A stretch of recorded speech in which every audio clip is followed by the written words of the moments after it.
अस्सलाम वालेकुम नाज़रीन, एक महकती और चहकती सुबह के साथ मैं हूं आपका मेज़बान हन्नान बुखारी। नाज़रीन, दुआ करते हैं कि आज की सुबह आपके लिए ढेरों ढेर खुशियां लेके आपकी चौखट पे आपका इंतजार कर रही हो। इसी दुआ के साथ आज के प्रोग्राम को आगे बढ़ाते हैं। नाज़रीन, आपको पता है कि शो की शुरुआत पे हमने कोई ना कोई ऐसी बात करनी होती है जिससे न सिर्फ आपकी दुनिया बल्कि आखिरत भी संवर सके।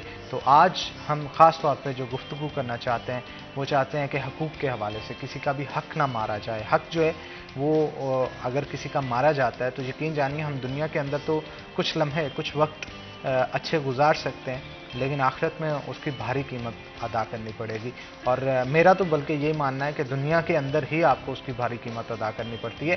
तो कोशिश करें कि किसी का हक़ ना मारें, और अगर गलती या कोई ऐसी बात सरजद हो जाती तो अल्लाह ताला के अल्लाह ताला के पास हाजिर होकर इस चीज़ की गलती की कोताही की माफ़ी भी मांगनी चाहिए, और जिसका हक़ मारा हो उससे भी माफ़ी मांगनी चाहिए। बाज़ का तो होता है लोग माफ़ नहीं करते, लेकिन ये उनका ज़र्फ़ होता है। आपने ज़रूर माफ़ी मांगनी है, और यकीन जानिए कि ये तो कहा भी गया है कि इस्लाम के अंदर अगर आप नबी करीम सल्लल्लाहु अलैहि वसल्लम ने कि माफ़ी मांगने से किसी का कद या इज़्ज़त छोटी होती है तो वो क़यामत के रोज़ उनसे ले सकता है।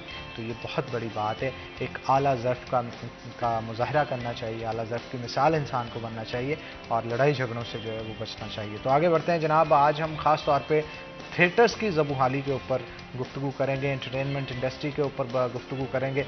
गुज़श्ता रोज़ देखने में आया कि थिएटर के ऊपर बहुत सारी कार्रवाइयाँ की गई, ख़ास तौर पे जो नाक़स परफॉर्मेंसेस थिएटर के अंदर की जाती हैं उस पर एसी सिटी मियाँ ज़ुबैर साहब जो हैं वो काफ़ी मुतहरक नज़र आए। उन्होंने कुछ एक्टर्स हैं एक्ट्रेसेस हैं उनको बैन भी किया नाजेबा अल्फाज के इस्तेमाल के ऊपर, और नाजेबा हरकत इस्तेमाल करने के ऊपर जो उनकी परफॉर्मेंसेस के ऊपर की गई तो उनको न सिर्फ बैन किया गया बल्कि इसके साथ साथ थिएटर्स के ख़िलाफ़ कार्रवाई भी की गई।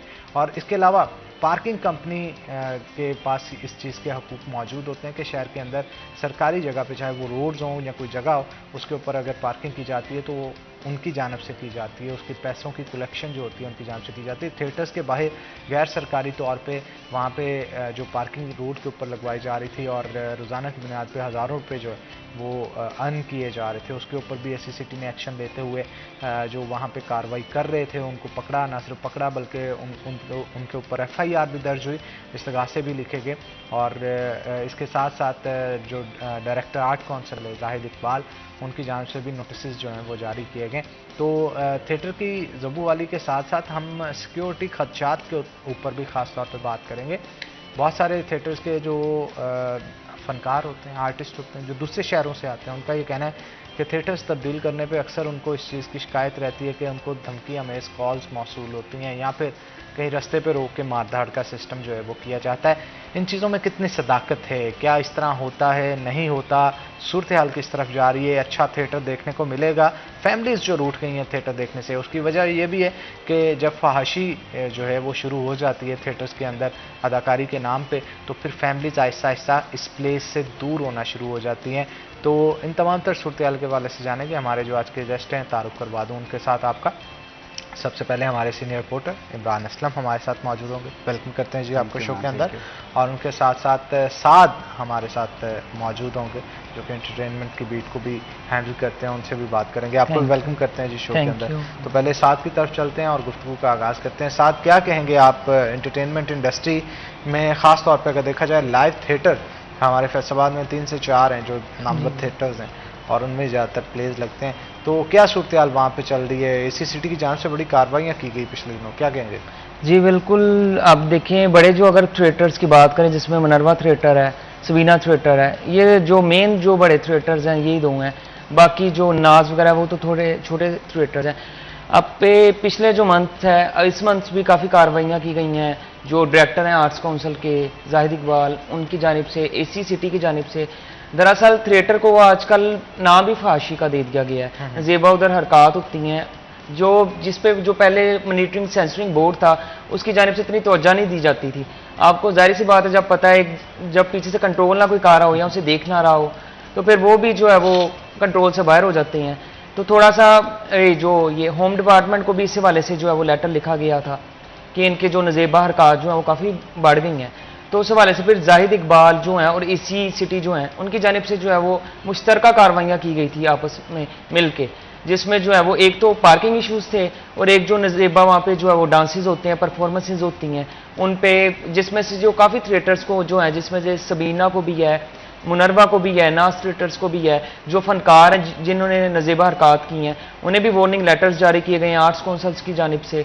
उसके अलावा अगर थिएटर्स की बात करें तो उन्हें भी जो है, उनके मालकान को भी जो है वो लेटर्स जारी किए गए हैं और अब काफ़ी हद तक कंट्रोल जो है इसमें पा लिया गया है। अच्छा, क्योंकि अगर हम दूसरे शहरों के थिएटर्स की बात करें तो उधर फिर भी फैमिलीज आती हैं, जैसे बड़े शहर हैं जिसमें कराची लाहौर है, पर फैसलाबाद में थिएटर्स तकरीबन एक फहाशी का नाम रह गया है। वहाँ पे अब ये चीज़ कम हो गई है कि आप इंटरटेनमेंट कम देखने जाती हो, आप फहाशी देखने जो है वो, ये सॉरी टू से पर ये ज़्यादा आजकल के जो थिएटर्स हैं यहाँ पे ये आम हो गए फैसलाबाद के। तो अब थोड़ा सा रुझान लोगों का लग रहा है कि थोड़े फैमिलीज भी इस तरफ करेंगी, क्योंकि अच्छी कार्रवाई की जा रही है, अच्छा इकदाम लिया गया है एसी सिटी की जानिब से, आर्ट्स काउंसिल की जानिब से काफ़ी अच्छा इकदाम किया गया है। बिल्कुल, आप क्या कहेंगे इमरान असलम, एसी सिटी की तरफ से ये कार्रवाई जो की जा रही हैं, और थिएटर्स वाले मुश्किल में तो आते हैं, थोड़ी बिक्री तो कम होती है, लेकिन इसके साथ साथ जो ड्रामा एक वहाँ पे किया जाता है उस ड्रामे को देखने के लिए ज़्यादा आप जाते हैं लोग, ना कि वो जो डांसेस की परफॉर्मेंसेस होती हैं उनको देखने के लिए। क्या कहेंगे? जी बिल्कुल, आप बेजा फरमा रहे हैं। और ये जो शोबिस की सरगर्मियाँ हैं, बेसिकली पाकिस्तान आपको पता है कि यहाँ पर मशरक़ की तरस का है कि लोग अपनी फैमिली के साथ, एक वक्त था कि थिएटर्स का बहुत अरूज था, लोग फैमिलीज़ के हमारा थिएटर्स देखा करते थे, उसको उससे लेसन सीखा करते थे। अनफॉर्चुनेटली अभी ये सूरत हाल हो चुकी है कि किसी भी थिएटर ड्रामा में जब तक कोई नाजेबा और फैश डांस ना हो तब तक उनको अपनी कमाई का और रेटिंग का जो है वो चक्कर नहीं नज़र होता। तो इसी को अगर हम देखें तो महकमा दाखिला पंजाब की जानब से अक्रॉस द प्रोविंस तमाम थिएटर्स को कहा गया था कि अगर किसी ने नजेबा हरकत या ये जो फैश डांस एड करवाए जो अनसेंसर्ड है, उनके खिलाफ कार्रवाई होगी। मेरे ख्याल में ये जो कार्रवाइयाँ हैं ये तो एक जिसे कहते हैं कि बेनाम कार्रवाइयाँ हैं कि आप अगर महज उसके एक महकमा दाखिला के एक लेटर पे चंद दिनों के लिए किसी थिएटर्स के खिलाफ कार्रवाई कर देते हैं तो बेसूद हैं वो। आपको इसके लिए जो है वो मुश्किल तौर पे एक मैकेनिज्म सेट करना होगा, क्योंकि पाकिस्तान में जो शोबिस इंडस्ट्री है, आप म्यूज़िक को ले लें और एक्टिंग को ले लें, ये बहुत अरूज पहुँच चुकी है। वहाँ पर कुछ इस तरह का जो थिएटर्स, ठीक है आप लोग यूनिवर्सिटीज़ में देख लें, थिएटर सिखाए जाते हैं, क्लासनेबल थिएटर सिखाए जाते हैं। पाकिस्तान के बड़े बड़े थिएटर्स जो है और बड़ी बड़ी ऑर्गेनाइजेशन है, थिएटर्स अकेडमीज़ हैं, वो जाके इंडिया में परफॉर्म करती हैं, और जिससे पता चलता है कि जनाब जैसे कि ही वारिस शाह, इस तरह बहुत सी ऐसे प्लेस पे जो है वो थिएटर करने का मौका मिलता है। तो यहाँ पर जब आ जाते हैं तो जनाब सैटरडे संडे फ्राइडे मतलब एक स्पेसिफिक नाइट रखी होती है कि जनाब क्राउडेड होगा और ये जो मेन फनकार ये आ रहे हैं, नसीम विक्की ले रहे हैं, बेशे फनकार हैं, बिल्कुल ये पाकिस्तान का जो है सरमाया है, ये एसेट्स हैं, इनकी ही बदौलत जो है वो थिएटर को जिद्दत बख्शी गई है। लेकिन अनफॉर्चुनेटली अब थिएटर डाइवर्ट उस तरफ हो गया है कि लोग देखना पसंद नहीं करते। जब भी थिएटर्स का नाम आता है तो सबसे पहले उनके जहन में होता है कि वो जो माइंड सेट बना के बैठे हुए रक्स के हवाले से, जिसे हम फैश रक्स कहते हैं, इन चीज़ों को सेट कर लिया जाए तो पाकिस्तान में जो है वो थिएटर्स का जो है वो इमेज दोबारा से बुलंद हो जाएगा, लोग दोबारा से फैमिलीज़ के साथ जो है वो थिएटर करना पसंद करेंगे। आज यही फनकार हैं थिएटर्स के जिनको इंडिया की जो है वो बॉलीवुड इंडस्ट्री में लिए जा रहा है। कैरी ऑन जेटा 3 ले लें, इसी तरह जो है वो बेशर ऐसी मूवीज़ ले लें, चल मेरा पुत ले लें, ये थिएटर्स के फनकार ही हैं जिनको एक नाम इन्होंने कमाया और इंडिया ने इनको पिक किया, क्योंकि इनकी ठीक है एंटरटेन, हंसी मजाक और मज़ा ये थिएटर का बुनियादी जुज़ है। फिर जहाँ तक रक्स आ जाता है तो वहाँ पे आके कुछ जो है वो चीज़ें जो है वो देखने को मिलती हैं, जिसे सेंसर करना चाहिए। जितने भी सेंसस बोर्ड हैं इनको ख्याल रखना चाहिए। और जो इसके साथ ही मैं एडिशन करता जाऊँ, फैसलाबाद में जो थिएटर्स की सूरत हाल है बिल्डिंग्स को लेके, वो ऑलमोस्ट इनकी 2 इशू होते हैं। सबसे पहले तो हर जो है वो साल बाद इनकी जानब से जो लाइसेंस है वो रीन्यू करवाना होता है, जो आई थिंक बहुत से थिएटर्स मालिकान की जानब से भी करवाए नहीं गए, वो भी इनको हदायत जारी की कि जनाब लाइसेंस इशू करवाएं। सेकेंडली जो मुनरवा थिएटर की बात कर रहे हैं साथ, वहाँ की बिल्डिंग तो इतनी डेंजरस है कि हालिया मानसून बारिशों के बायस किसी भी सूरत हाल का सामना करना पड़ सकता है। आप देखें अक्सर लीकेज मतलब हो सकती है, वो डेंजरस हवाले से एक बिल्डिंग डिपार्टमेंट की जानब से लेटर भी लिखा गया है कि ये बिल्डिंग जो है इस नीड्स टू रिहेबिलिटेशन मोर, और इसके लिए फंड्स भी मांगे गए हैं। लेकिन कोई नहीं है जनाब, अवाम आ रहे हैं, अवाम ने टिकट लिया है, ड्रामा देख लिया है और बारिश होगी है, कुछ बैडली इंसिडेंट हो जाए तो कौन रिस्पॉन्सिबल है? थिएटर्स मालिकान रिस्पॉन्सिबल हैं, जाहिर है उनकी जानब से एक एंटरटेनमेंट का जरिया है, लेकिन इस तरह की सूरत हाल में एक प्रॉपरली होना चाहिए कि जनाब सेफ्टी में जो है वो होना चाहिए, सिक्योरिटी को लेके, बिल्डिंग्स को लेके, ताकि एक शहरी आए, एक एंटरटेनमेंट का जो है जरिया आप लोगों ने बनाया हुआ है, उसको देख सकते हैं। क्वालिटी एंटरटेनमेंट जो है ना हमारे यहाँ कम होती चली जा रही है। जैसे एक दौर था कि लोग जाते थे नसीम विकी को देखने बिल्कुल के लिए, एक दौर था लोग जाते थे इफ्तिखार ठाकर को देखने के लिए, अमानत चंद को देखने के लिए, और इसके साथ साथ बब्बू बराल को देखने के लिए। ये वो बड़े आर्टिस्ट थे जिन्हें देखने के लिए लोग जाते थे कि यार जिस तरह से सिचुएशंस को क्रिएट करके चेहरे पे हंसी लाते हैं ना, वो शायद ही कहीं देखने को मिलती हो। लेकिन आज दौर चेंज हो चुका है, आज सूरत हाल चेंज हो चुकी है।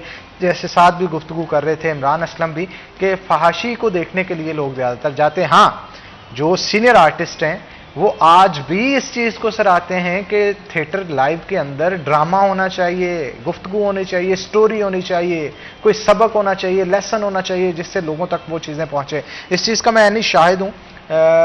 गुज़श्ता रोज़ एसी सिटी मियाँ ज़ुबैर साहब ने कार्रवाई की, मुनव्वा थिएटर में भी, सवीना में भी। यकीन जानिए नसीम विकी और कैसरपिया साहब ने आके इस चीज़ को अप्रिशिएट किया। बिल्कुल कि जनाब आपने जायज़ चीज़ों पे की है, हम आपको किसी चीज़ से रोक नहीं रहे, आप बिल्कुल जायज़ चीज़ों पे कर रहे हैं, ठीक है ना। और ये चीज़ इस चीज़ को शो करती है कि सीनियर आर्टिस्ट भी यहाँ पे प्ले जो है वो अच्छे वाले करना चाहते हैं, लेकिन फिर कहीं ना कहीं आके कोई ना कोई इशू जो है वो क्रिएट हो जाता है। बड़े फनकारों की ये पहचान है, बिल्कुल पहचान है, लोग उनको देखने आते हैं, उनका प्ले सुनते हैं। तो मेरा ख्याल है ये कार्रवाइयाँ जो है वो एसी सिटी की जानब से सराहना चाहिए उनको, क्योंकि जब तक हम सराहेंगे नहीं तो मजीद कार्रवाइयाँ भी नहीं होगी, ना बेचती जाएगी ना।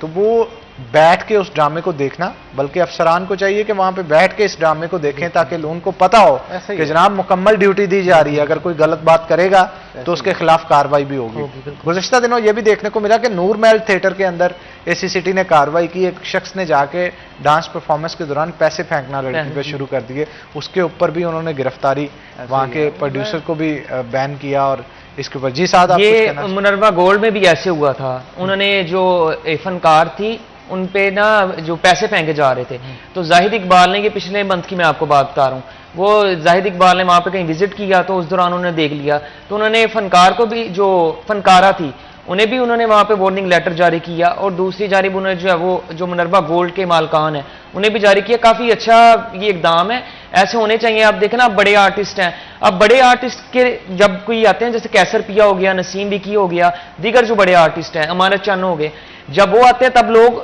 रक्स या नजेबा हरकत नहीं, उनकी एक्टिंग को देखने आते हैं। ये चीज़ तब ज़्यादा होती है जब बड़े आर्टिस्ट नहीं आते। जब छोटे आर्टिस्ट जो हैं, अब जिन्हें वो आर्टिस्ट तो वो भी हैं, पर लोगों की शायद माइंड ये है कि वो बड़े आर्टिस्ट को सुनते हैं, उसका जो है वो जो उनके फनी उनका मजा लेती हैं। पर जो आपके छोटे आर्टिस्ट हैं, उधर लोगों की ये ज़्यादातर होती है कि हम यहाँ पे जो है रक्स को एंजॉय करें, या जो नजेबा हरकत होती हैं उन्हें एंजॉय करें। तो ये एक बहुत बड़ा फ़र्क है। अब जो छोटे आर्टिस्ट हैं वो भी काफ़ी बेहतरी की तरफ जा रही हैं, अगर ऐसे इकदाम किए जाएंगे आर्ट्स काउंसिल सेंसरिंग बोर्ड जो मॉनिटरिंग बोर्ड है उसकी जानिब से, तो उम्मीद है कि जो आर्टिस्ट का जो अपना भी जो उनका वे ऑफ टॉक है, या उनके अपने, उन्हें खुद पता होगा कि हमारे कोई कंट्रोल करने वाला है, हमारे सामने मॉनिटरिंग बोर्ड बैठा हुआ है, सेंसरिंग जो हमें देख रहा है, सारा मॉनिटर कर रहा है, तो ऐसे जो है आर्टिस्ट को भी थोड़ा सा मिलता है। तो अगर आप दूसरी तरफ मैं आपको बताऊं, अब अगर काफ़ी दफ़ा ऐसा होता है कि सेंसरिंग बोर्ड जो है वो करके चला जाता है, इसमें हमारे जो लोग हैं, सिटीजन्स हैं, उनका भी थोड़ा सा कसूर है कि वो नाजेबा अल्फाज उन्हें, जब वो एक्टिंग कर रहे होती हैं, उन्हें नाजेबा अल्फाज जो उन्हें वो बोलती हैं।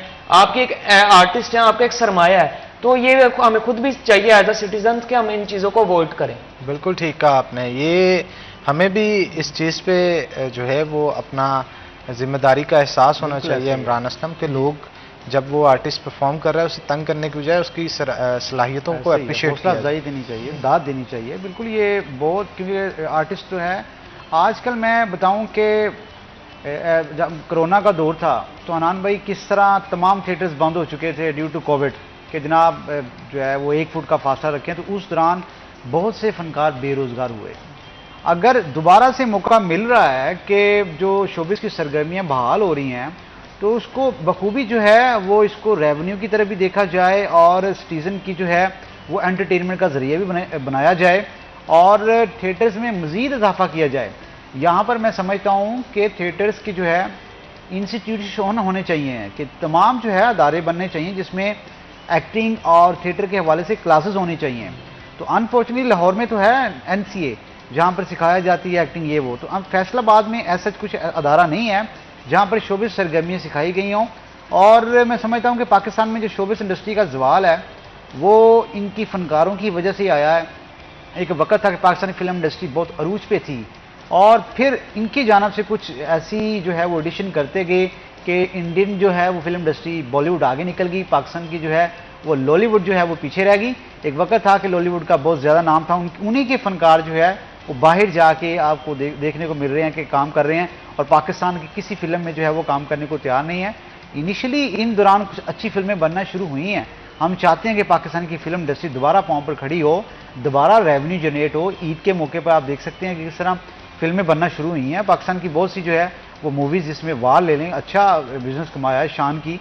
इस तरह बेशतर ऐसी मूवीज़ हैं जो अभी न्यू जो है वो मज़ीद बेहतरी लाने की ज़रूरत है। तो इन दौरान जो है वो पाकिस्तान को शोबिज़ इंडस्ट्री को लेके काफ़ी कुछ जो है वो सामने लाना चाहिए। जदीद टेक्नोलॉजी की तर्ज पे जो है वो फिल्म इंडस्ट्री को लाना चाहिए ताकि आम जो फनकार है उसका हौसला बुलंद हो सके। और वही कहूँगा कि कोविड के दौरान दूसरी बात ये कि कोरोना के दौरान जो फनकार बेरोज़गार हुए हैं, अभी बहुत अच्छा मौका है कि उनको किसी न किसी तरीके से जो है वेलफेयर सपोर्ट फंड से जो है उनको एक्टिव किया जाए, उनको इस तरह उनकी जो है वो माली इमदाद की जाए। और इसी तरह जो है वो फैसलाबाद के फनकार आजकल क्या नाम है जिनको आजकल जो है वो बीमारी में मुब्तला हुए हैं, वो गुलकार हैं जो, हाँ जी, असद अब्बास। असद अब्बास, बिल्कुल। असद अब्बास। और उस पर हमारे वज़ीर आला पंजाब जो हैं उन्होंने एक्शन भी लिया था, उनको फंड्स भी रिलीज़ किए गए और इवन रिसेंटली अभी उसको जो कार्ड भी बनवा के दिया गया डायलिसिस का लाइड हॉस्पिटल का, जो कि बड़ा मुश्किल काम है, लेकिन स्पेशली इंस्ट्रक्शंस और जो दी गई थी CM हाउस से, उसकी वजह से उनका काम जो है, तो फनकारों के लिए बेहतरी के लिए जो है वो काम करना चाहिए। आर्टिस्ट सपोर्ट फंड के हवाले से बताएं कुछ। आर्टिस्ट सपोर्ट फंड बहुत अच्छा जो इकदाम उठाया गया है गवर्नमेंट की जानिब से। ये कोरोना के बाद जो है आर्टिस्ट सपोर्ट फंड का जो है ये आगाज किया गया था, जिसमें जो है उसका जो फेस 1 है वो बड़ा अच्छा कंप्लीट हुआ है, जो 2022 से 2023 तक था।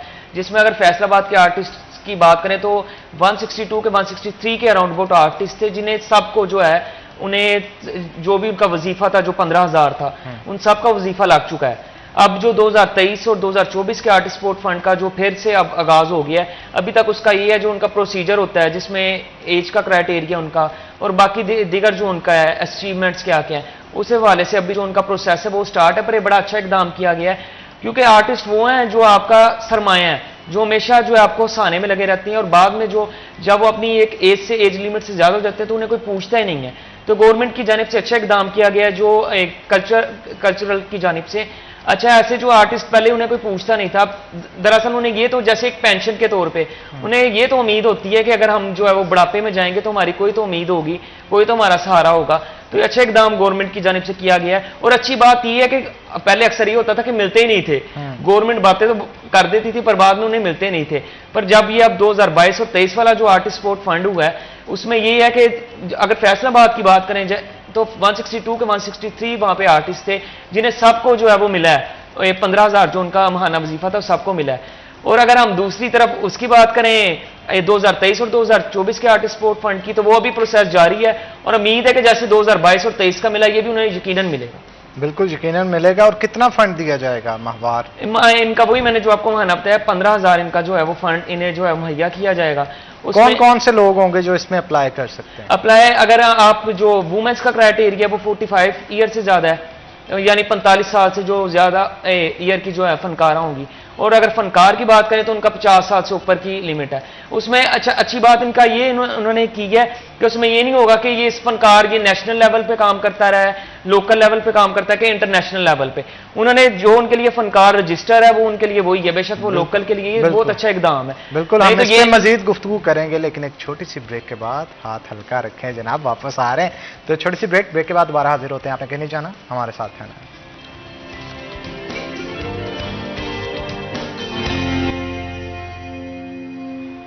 वेलकम बैक नाज़रीन, ब्रेक के बाद खुशामदीद। हमारे साथ इमरान असलम मौजूद हैं, मजीद गुफ्तगू उनके साथ करते हैं। इमरान, क्योंकि नैब की बेटे आप करते हैं, हमारे शहर फैसलाबाद के हवाले से बताइएगा, कोई बड़े केसेस जिनकी बड़ी न्यूज़ चल रही थी, क्या खबरें हैं नैब से, क्या लेके आए खुद? देखें जो बिल्कुल ये जो पीटीए का टन्योर है जिसमें एंटी करप्शन और कौमी इंसाफ ब्यूरो की जानब से जो है वो बहुत इकदाम उठाए गए हैं मुख्तलिफ जो है करप्शन केसेस में। फैसलाबाद की बात करें तो बुजदार जो है वो काफ़ी नैब की रिडार पे रहे हैं और करप्शन केसेस, क्योंकि फैसलाबाद में रोड सेक्टर की बात करें तो जो साबिक सूबाई वज़ीर मवासलात है अली अफजल साई, वो भी नैब रिडार पे रहे, उनके खिलाफ कार्रवाई जो है होती रही है। और साबिक सेक्रेटरी मवासलात ताहिर खुर्शीद, वो भी जो है उनके खिलाफ नैब की जानिब तहकीकात का अमल जारी है। इसी तरह जो है वो जो साबिक सेक्रेटरी मवासलात थे ताहिर खुर्शीद, उनके दौर में फैसलाबाद में मुख्तलिफ पेट्रोल पंप्स को जो है वो बगैर इजाज़त के NOC दिए गए, जो देने का बनता ही था, तो उस पर भी जो है नैब की जानिब से तहकीकात जारी की गई।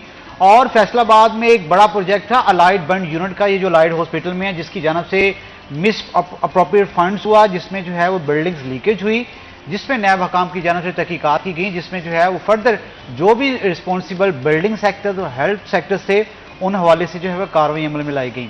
अभी जो है वो तहरीक इंसाफ के मैं समझ रहा हूँ कि बेशतर जो है वो रहनुमा जो है उनके खिलाफ जो है वो कौमी इंसाफ ब्यूरो की जानिब से तहकीकात का अमल जारी है। और फैजुल हक का मौका का भी सुनने में आया था। जी जी, फैज का मौका का जो है उनके खिलाफ एंटी करप्शन की जानिब से तहकीकात जारी हैं। तहरीक इंसाफ के जो फैसलाबाद डिवीज़न के जितने भी MPs और MNAs हैं, उनके खिलाफ एंटी करप्शन की जानिब से तहकीकात का अमल जारी है।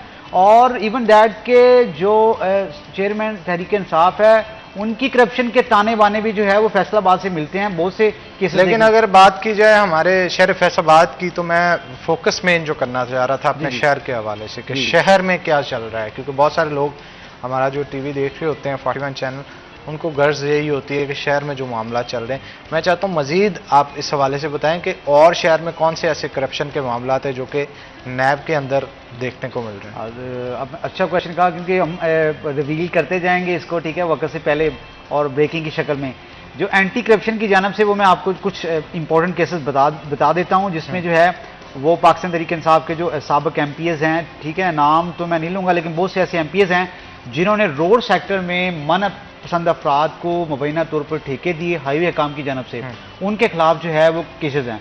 फैसलाबाद जो रिंग रोड आप देख रहे हैं, इसमें भी जो है वो मनपसंद अफराद को ठेके दिए गए, जिसमें एंटी करप्शन फैसलाबाद की जानिब से कार्रवाई बिठा दी गई है कि जनाब ये जो सब इंजीनियर है ये कंस्ट्रक्टर है और इस फर्म को जो है आप लोगों ने नवाजा है, ये जो बाकी सब इंजीनियर्स इनको फरामोश किया गया है, इनके खिलाफ जो एंटी करप्शन की जानिब से केसेस का जो है वो आगाज कर दिया गया है। इसी तरह जब आप नैब केसेस की बात कर रहे हैं तो अली अफजल साई का जो केस है ये नैब में चल रहा है। इसी तरह जो है वो साबिक सेक्रेटरी मवासलात तारिक खुर्शीद, जिनका तल्लक जो है वो फैसलाबाद से ही है, उनके खिलाफ भी जो है नैब हकाम की जानिब से तहकीकात जारी है। बिल्कुल चल रहा है, ये मामला तो चलते रहेंगे। साथ आप मुझे ये बताएं कि फैसलाबाद आर्ट काउंसिल की जानिब से जो आर्टिस्ट सपोर्ट फंड दिया जा रहा है, इसमें कितने लोग हैं जो कि इनरोल हो चुके हैं और कितने मजीद होने हैं?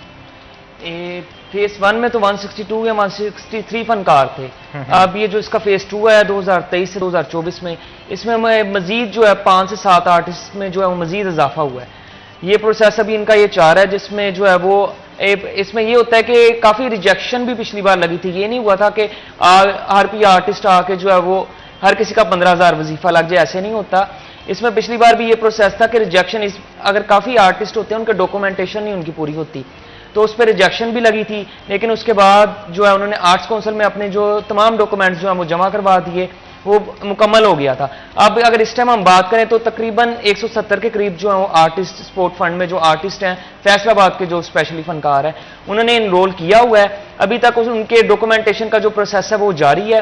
तकरीबन ये अगस्त के एंड या सितंबर के स्टार्ट तक ये जो प्रोसेस है मुकम्मल हो जाएगा। और जो नेक्स्ट ईयर है आपका 2024, उसके जो है स्टार्ट में उनको जो है फंड्स मिलना शुरू हो जाएंगे।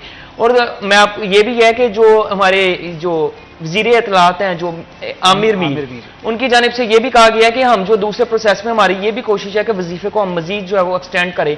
जैसे अभी 15,000 उनका वजीफा है, तो मे भी हो सकता है कि 20,000 या 25,000 भी कर दें, क्योंकि उनका भी ये कहना है कि आर्टिस्ट जो है ना वही हमारा सरमाया है। तो हमारी ये कोशिश है कि जितना से ज़्यादा हो सके हम इनकी जो है वो खिदमत या मदद कर सकें। तो मे भी शायद उन्होंने ये अभी ऐलान तो किया, पर इसमें अभी जो है वो इम्प्लीमेंट अभी तक कोई नहीं हुआ। शायद इम्प्लीमेंट हो जाए नेक्स्ट ईयर के स्टार्ट में। अगर वो इम्प्लीमेंट हो जाता तो मजीद वजीफे में इजाफा हो जाएगा। अच्छा, मुझे ये इसमें मैं कुछ एडिशन करता जाऊंगा कि जो साबिक दौर में जो आर्टिस्ट सपोर्ट फंड था, इसमें जो है मनपसंद अफराद जो है फनकार उनको नवाजा गया था, जिस पे जो है कार्रवाई भी बैठी थी महकमा जो है वो अतलात की कि जनाब इतने फ़नकार, अभी जो पंजाब की बात करें तो 2000 से ज़्यादा ऐसे फ़नकार हैं जो इस जो है वेलफेयर प्रोग्राम में रजिस्टर्ड हैं। उनका जो क्राइटेरिया था उसमें जो है वो बहुत मनपसंद जो है फ़नकारों को नवाजने में जो है इस तरह की रिवील हुई थी, जिसमें जो है वो ये केस भी आप समझते हैं कि इस पर भी तहकीकात बैठ चुकी हैं कि जनाब फ़नकार तो ये मुस्तक हैं, इनको आपने किया कैटेगरी क्यों नहीं डिफ़ाइन कर रहे। दूसरी बात ये कि अभी आमिर मीर जो हैं वो वज़ीर इत्तलात, उनकी जानब से फ़नकारों की जो बेटियां हैं उनकी शादी के हवाले से जो ग्रांट है वो 50,000 से बढ़ाकर 1 लाख रुपए तक कर दी गई है। ज़रूरत इस अमर की है कि कोविड के दौरान बहुत से फ़नकार बेरोज़गार हुए, बहुत से फ़नकारों ने जो है वो खुदकुशियाँ अटैम्प्ट करने की कोशिश की, इवन दैट की भी। तो इस दौरान जो है वो फ़नकारों को जो वाहद जो वसीला है वो स्पोर्ट फंड है, वेलफेयर जो प्रोग्राम्स हैं, इस तरह के अदारे बनना चाहिए जहाँ पर बहुत जो फ़नकार हैं वो वहाँ पर सिखाएँ और अपना जो ज़रिया मुआश है वो बेहतर कर सकें, उसके साथ साथ जो है अपने फ़न से लोगों को इस्तिफ़ादा हासिल कर सकें। क्योंकि फ़नकार तो पाकिस्तान का एक फ़नकार तो है, ये कौमी सतह पे और इंटरनेशनली जो हमारे सफ़ीर के तौर पे पेश हो रहे होते हैं। किसी भी जो मुल्क का फ़नकार है उसकी पॉजिटिव इमेज को बुलंद कर रहे होते हैं। आज अक्रॉस जो है वो वर्ल्ड अगर हमारे फ़नकार किसी भी कंट्री में काम करते हैं तो हमें प्राउडली फील होता है कि हमारे फ़नकार इस जगह पे काम कर रहे हैं। तो इनकी जो बहाली है, एक देखिए फ़नकारों भी कुछ कैटेगरीज हैं, एक अपर तबका है, एक लोअर, एक मिडिल है। जो मिडिल है वो पिसरा है, वो सर्वाइव नहीं कर सकता। तो थिएटर्स जो फ़नकार हैं इनकी बहाली के हवाले से जो है बिल्कुल जो मुस्तहिक़ फ़नकार हैं उनको जायज़ तौर पे जो है वो मैं समझता हूँ कि वेलफेयर जो ग्रांट्स हैं उनमें इजाफा होना चाहिए। और साथ साथ कुछ ऐसे फ़नकार हैं जो उम्र के उस हिस्से को पहुँच जाते हैं जब उनका जो है वो कोई वाली वारिस नहीं होता, तब उनके हवाले से जो है गवर्नमेंट को इक़दाम करने चाहिए। साथ साथ इनकी जो हेल्थ फैसिलिटी को लेके जो है वो कुछ इस तरह। और मज़े की बात यह कि बेनज़ीर इनकम सपोर्ट प्रोग्राम में भी जो है वो लास्ट ईयर डिस्कस हुआ था कि फ़नकारों को जो है इनसे जो है वो वजीफ़ा दिया जाएगा। अभी दोबारा से उसको लिंक किया जाए ताकि जो मुस्तहिक़ ख़वातीन फ़नकारा हैं उनको भी जो है वो इस प्रोग्राम से जो है वो इस्तिफ़ादा हासिल कर सकें। ये जो तमाम प्रोजेक्ट्स हैं जिसका बुनियादी मकसद मुल्क के फ़नकारों की बेहतरी है और कुछ जो है इनकी जो सफ़ेद पोश फ़नकार हैं उनकी बहाली है।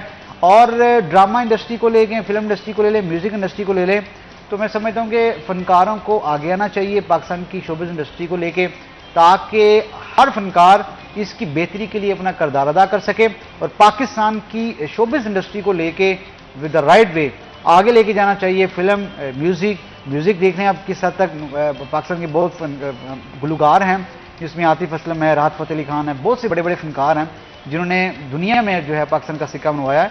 तो उसकी वजह यही है कि कुछ ऐसे फ़नकार हैं जिनको हम जो है वो जिसने बहुत एक नाम कमाया होता है पीटीवी की स्क्रीन में या बड़ी बड़ी और ड्रामाज में, उनको हम फरामोश कर देते हैं। तो इस हवाले से फ़नकारों की वेलफेयर के हवाले से जो है हुकूमती सतह पर जो है वो इक़दाम उठाने की ज़रूरत है ताकि आम फ़नकार भी जो है वो उम्र के उस हिस्से में जो है वो सर्वाइव कर सके।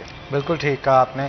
क्या कहेंगे आर्ट्स काउंसिल के जो एसी ख़राब हैं उसके हवाले से, यहाँ पे जो वॉशरूम्स का इशू है इसके हवाले से सरकार की तरफ से कोई बजट आना चाहिए? इस पर मज़ीद गुफ्तगू करेंगे लेकिन एक छोटी सी ब्रेक के बाद।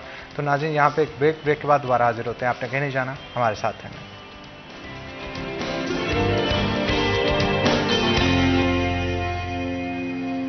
वेलकम बैक नाज़रीन, ब्रेक के बाद खुश आमदीद। हमारे साथ मौजूद है, मज़ीद गुफ्तगू उनके साथ करते हैं। साथ क्या कहेंगे जो आर्ट्स काउंसिल के एयर कंडीशनर ख़राब हैं और इसके साथ साथ जो वॉशरूम्स का इशू है, इसके लिए कोई बजट मिलना चाहिए काउंसिल को ताकि बेहतरी आ सके? काउंसिल को जो बजट है वो मिला था, जिसमें जो है वो 50 लाख उन्हें बजट मिला था फैसलाबाद आर्ट्स काउंसिल को, जिसमें अभी उनके जो बिल्डिंग का काम है और जिसमें जो वाशरूम्स है उनकी डेवलपमेंट हो गई हुई है।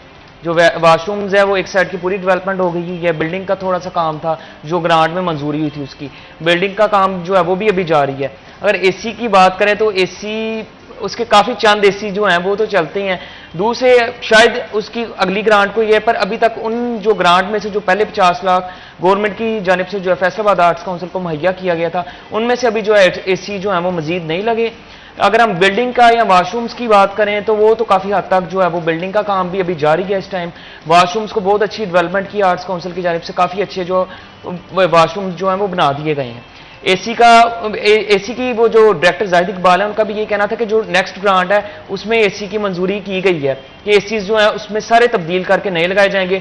आपको पता है एक इलेक्ट्रॉनिक चीज़ है, उसका एक अरसा होता है कि इतने अरसे तक चल सकती है, तो काफ़ी देर के वो एसी लगे हुए हैं, उनमें काफ़ी एसी काम भी करते हैं, लेकिन उनकी जो है एक आप कह लें एक्सपायरी हो चुकी है कि वो बिल्कुल ना होने के बराबर है। तो इस ग्रांट में तो जाहिर सी बात है बड़े एसी हैं, इस ग्रांट में तो वो मंजूरी नहीं हो सकते। तो नेक्स्ट ग्रांट में उम्मीद है कि उसकी एसी, क्योंकि आर्ट्स काउंसिल काफ़ी शोज होते हैं, ना कि सिर्फ जो है वो सरकारी सतह पर होते हैं, प्राइवेट सतह पर आपके काफ़ी शोज होते हैं, तो वहाँ पे इतने मतलब सैकड़ों की तादाद में वहाँ पे लोग आते हैं।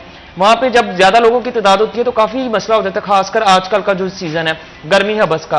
तो इस सबसे बड़ा आर्ट्स काउंसिल का यही मसला था, जिसमें जो आर्ट्स काउंसिल ने कंट्रोल कुछ एसी से कंट्रोल किया हुआ है, लेकिन मजीद एसी की जो है ग्रांट हुकूमत को भी देनी चाहिए।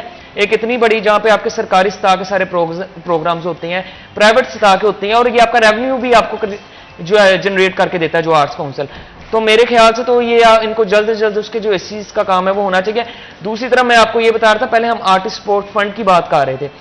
अब आर्टिस्ट स्पोर्ट फंड में सिनेमाज इंडस्ट्री के जो लोग हैं वो भी एक किस्म के आर्टिस्ट हैं, वो भी बैकग्राउंड पे हमें ही इंटरटेन करती है ना, रिलेटेड तो वो रिलेटेड तो बिल्कुल ऐसे ही है। उनके जो पीछे स्पॉटलाइट में दूसरे मैंस कह लें जो ऑपरेटर्स होते हैं, अब जो कोरोना में है सिनेमाज बहुत ज्यादा अफेक्टेड हुए हैं आपके। अगर आप थिएटर्स की बात करें तो सिनेमा भी बहुत ज्यादा अफेक्टेड हुए हैं, लोग सिनेमा बंद हो गए थे, काफी सिनेमाज बंद होने के, एक दो सिनेमाज बंद हो गए हैं फैसलाबाद के, और काफी बंद होने के करीब पहुंच गए थे, लेकिन कोरोना के बाद भी जो है गवर्नमेंट की जानिब से उनके लिए कोई वसाइल नहीं पैदा किए गए, क्योंकि हालांकि आर्टिस्ट स्पोर्ट जो फंड है उसमें सिनेमास को भी उन्हें जो है ना ऐड करना चाहिए, क्योंकि सिनेमास के लोग भी, आप इंटरटेनमेंट से बात कर रहे हैं ना, तो वो भी हमारे लिए आर्टिस्ट ही हैं, पीछे आपको एक पूरी जो है मूवी लगा के इंटरटेन करते हैं।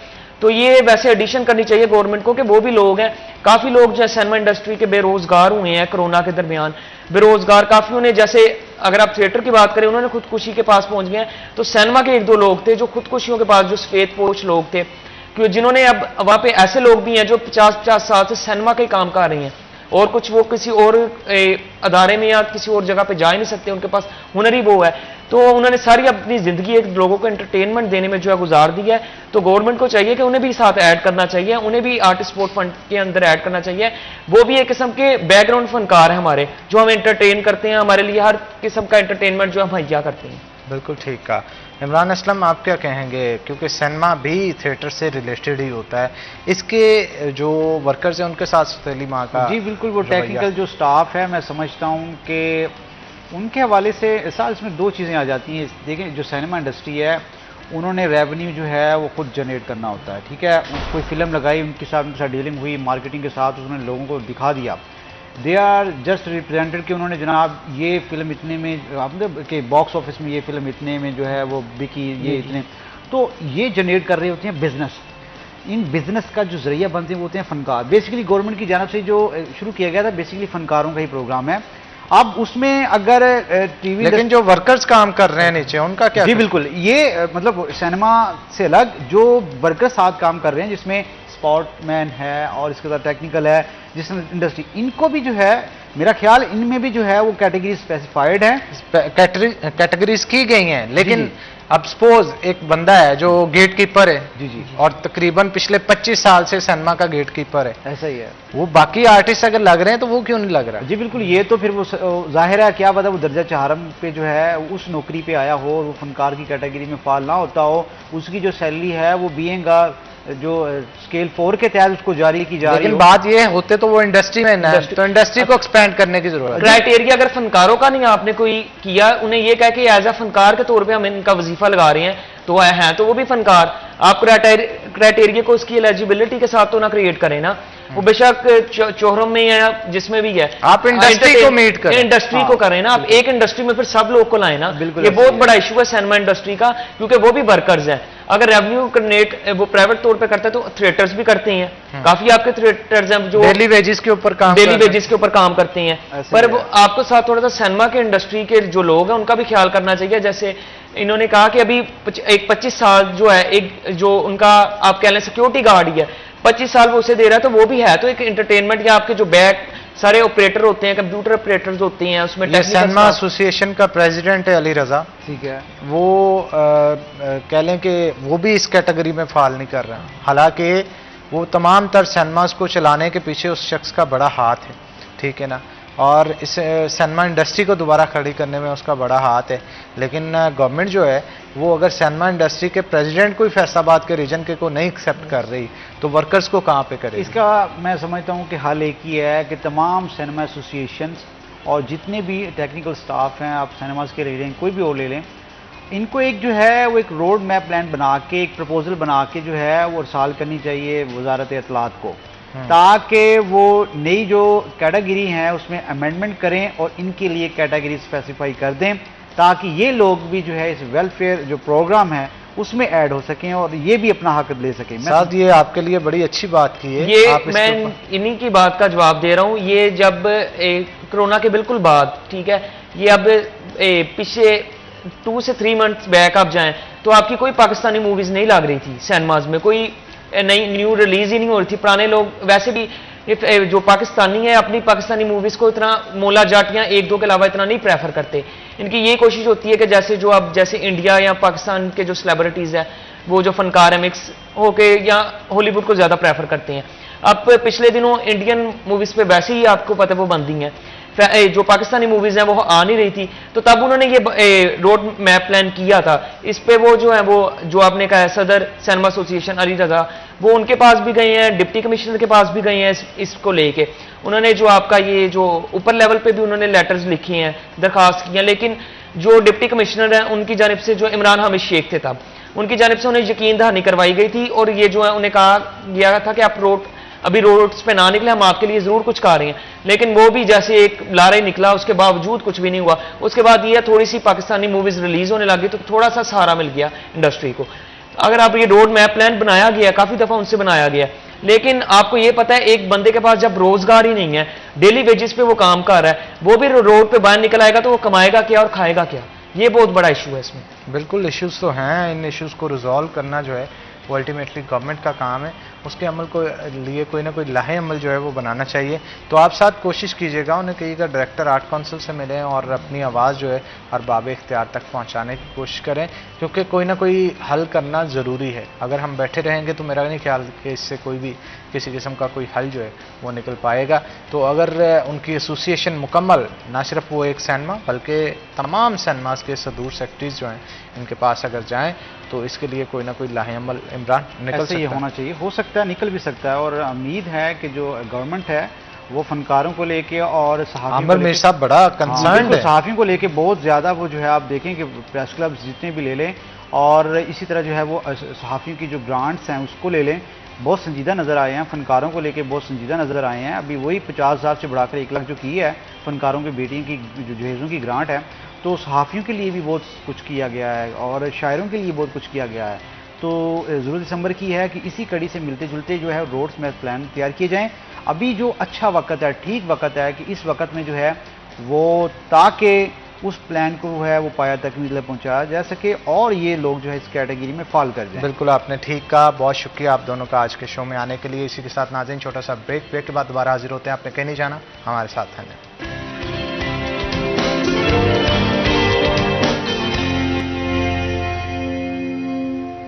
वेलकम बैक नाज़रीन, ब्रेक के बाद खुश आमदीद। नाज़रीन आपको जैसा कि पता है कि शहर फैसलाबाद मईशत की हब समझा जाता है और बहुत सारे ताजर हैं जो कि यहाँ पे एक्सपोर्ट का काम भी करते हैं, शहर के अंदर भी और ऑल ओवर पाकिस्तान भी। यहाँ से बहुत सारा माल है जो कि दूसरे शहरों में जाके घंटाघर से जाता है। बहुत सारी यहाँ पे शॉप्स मौजूद हैं, लेकिन यहाँ के घंटाघर के मसाइल भी बहुत ज़्यादा हैं। जैसे मैं स्पेसिफिकली 1 बाय 1 अगर गुफ्तगू करूँ तो मसाइल इतने ज़्यादा है कि इनका हल होने का नाम नहीं ले रहा। पार्किंग का बहुत बड़ा मसला है वहाँ पे। घंटाघर के 8 बाज़ारों में अगर देख लिया जाए तो पार्किंग जो है वो हर बाज़ार के अंदर आधी से ज़्यादा जगह जो मुख्तस की गई है वो पार्किंग के लिए। खैर मुख्तस तो नहीं की गई, लेकिन लोग अपने ताई जो है वो वहाँ पे गाड़ियाँ और बाइक्स पार्क करके चले जाते हैं ख़रीदारी की घर से।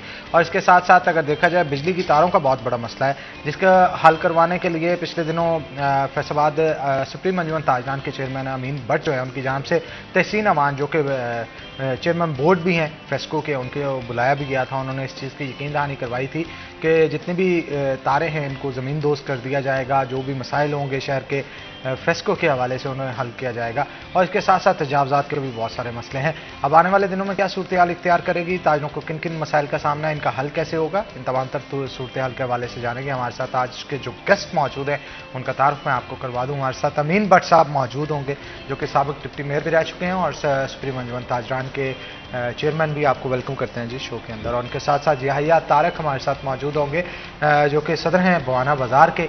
आपको भी जनाब वेलकम करते हैं शो के अंदर। तो अमीन भट्ट साहब से गुफ्तगू का आगाज़ करते हैं। भट्ट साहब, पिछले दिनों तहसीन अवान साहब मैं देख रहा था कि घंटाघर में आपने इन्वाइट किया था, उनको आए और साथ में उनकी एक्सचेंज की टीम्स भी थी और दीगर भी अफसरान उनके साथ मौजूद थे। इवन सिटी ऑफ फैसलाबाद भी लॉन साहब भी उनके साथ मौजूद थे। ट्रैफिक के मसाइल हों या फिर फेस्को के मसाइल हो, हल करवाने के लिए आपकी तंजीम हमेशा आगे आगे रहती है। इतनी मीटिंग्स होती हैं लेकिन हल बहुत कम निकलता है। भट्ट साहब, जो अगर मैं सच्ची बात करूं तो हल कम निकलता है, इसकी क्या वजूहात हैं और आने वाले दिनों में क्या बेहतरी आ रही है? बिस्मिल्लाहिर्रहमानिर्रहीम। हनान भाई, बात यह है कि जो कोई गवर्नमेंट आए ना, उसकी ख्वाहिश हो कि हमने मुल्क में तरक्की करनी है, तरक्की करवानी है, आवाम को खुश करना है, ताजरों को मसले हल करने हैं, तो फिर सब कुछ हो भी जाता है। लेकिन अब नीयत ही ना हो तो कैसे काम होगा। जिस तरह हमारी नून लीग की गवर्नमेंट थी तो उसमें मैं डिप्टी मेयर था, तो हमने पार्किंग के लिए प्लाजे का इंतज़ाम किया, जगह का इंतज़ाम किया, बनना भी शुरू हो गया। बदकिस्मत से हमारी गवर्नमेंट टूट गई और अभी तक वहीं का वहीं वो प्लाजा रुक गया है। उसके बाद फिर अब मियाँ शहबाज शरीफ साहब की गवर्नमेंट आई है। मियाँ शहबाज शरीफ साहब की तो नहीं कह सकता, PDM की गवर्नमेंट है। तो हमने फिर आवाज़ उठाई है कि खुदारा फैसलाबाद सिटी को पार्किंग प्लाजे की बड़ी सख्त ज़रूरत है। तो DC साहब ने भी हमसे वादा किया है कि ये प्लाजा इंशाल्लाह जल्द से जल्द शुरू हो जाएगा। तो जब प्लाजा बन जाएगा तो पार्किंग का मसला तब हल होगा।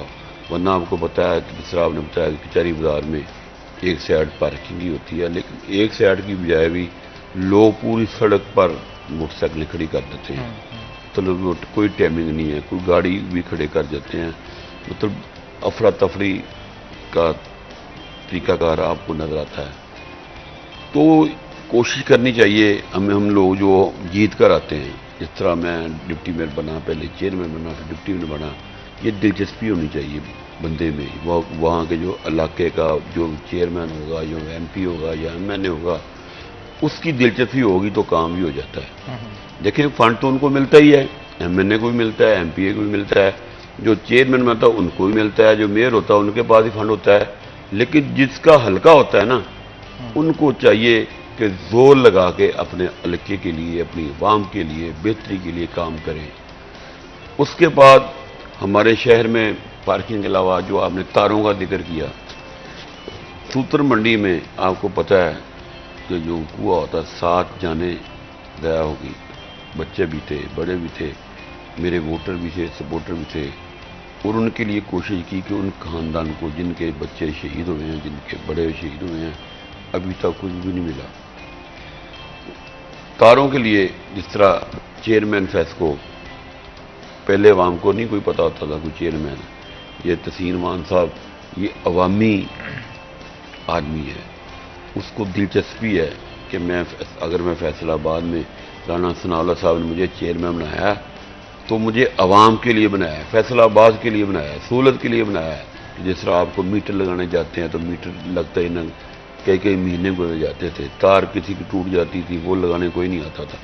अब ये हुआ कि जिस तरह मैं एक वर्कर आदमी हूँ ना, मुझे अपनी झलक नजर आई है तहसीन मान साहब में।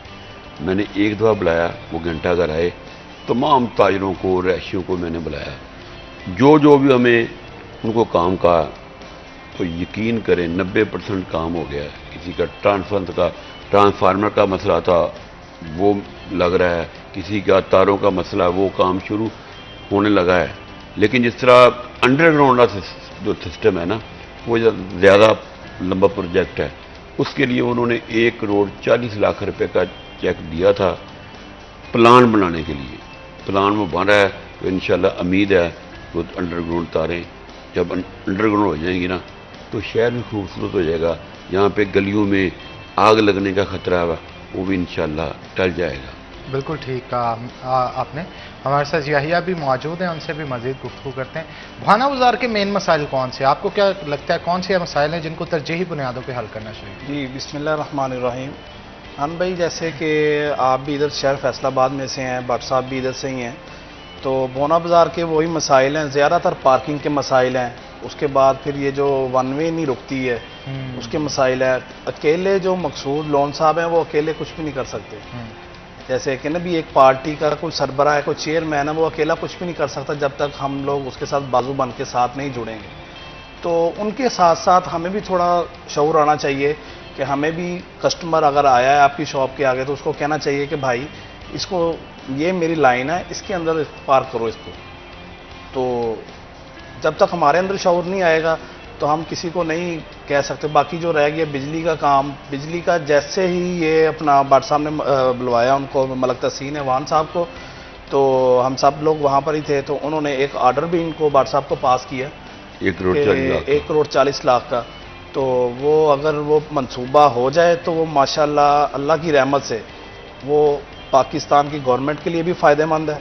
वो इस तरीके से कि भी वो जो जितना भी वो सारा प्रोजेक्ट होगा ना उससे 2 नंबरी रुक जाएगी। ये जो आजकल जितना बिजली का बिल चल रहा है, हर बंदा कहता है कि मैं चोरी करूँ, नहीं कोई बंदा हनान भाई दे सकता। कोई जेब अपनी की तरफ डाका पड़ चुका है हमारी जेबों में। तो ये चंद जो मसले हैं, तजावजात के हवाले से क्या कहेंगे आप? तजावजात भी तो तजावजात बहुत है।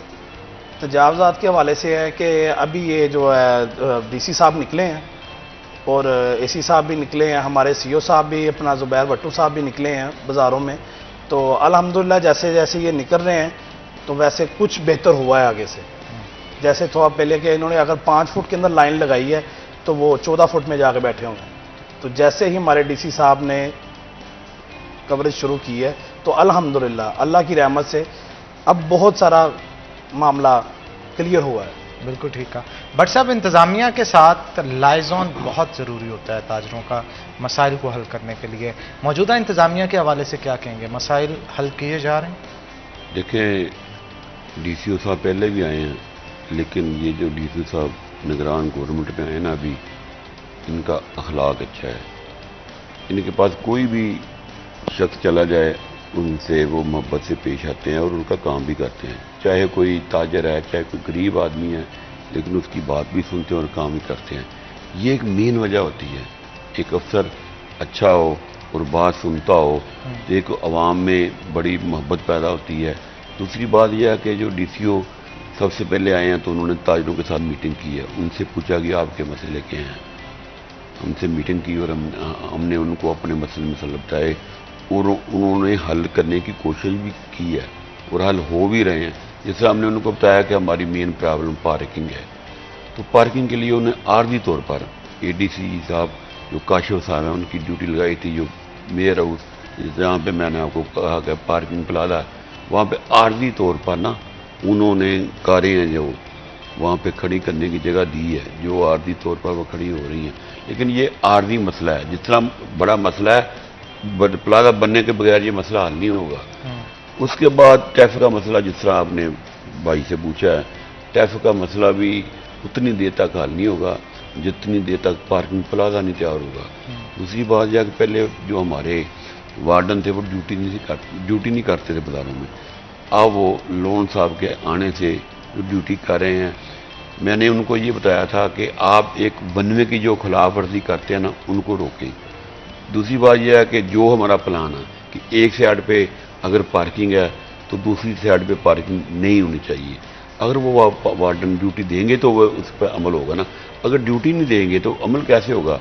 लेकिन लोन साहब मेहनती शख्स हैं, उन्होंने एक शहरियों के लिए सहूलत भी दी है। पिछले दिनों में गुलामाबाद मैं भी गया था, उन्होंने जो लाइसेंस ब्रांच नहीं खोली है गुलामाबाद में, बहुत ज़्यादा वहाँ में वो बड़ी ज़्यादा सहूलत मिली है इस्लामाबाद की आवाम को लाइसेंस बनाने के लिए, रात दिन के लिए वो लाइसेंस बन रहे हैं। दूसरी बात है कि पहले ये होता था कि शनाख्ती कार्ड फैसलाबाद का होगा तो इधर लाइसेंस बनेगा, लेकिन अब ये सहूलत मिल गई, IG साहब ने सहूलत दी है कि शनाख्ती कार्ड किसी शहर का भी हो, पाकिस्तान के किसी कोने का भी हो, फैसलाबाद में लाइसेंस बन जाएगा।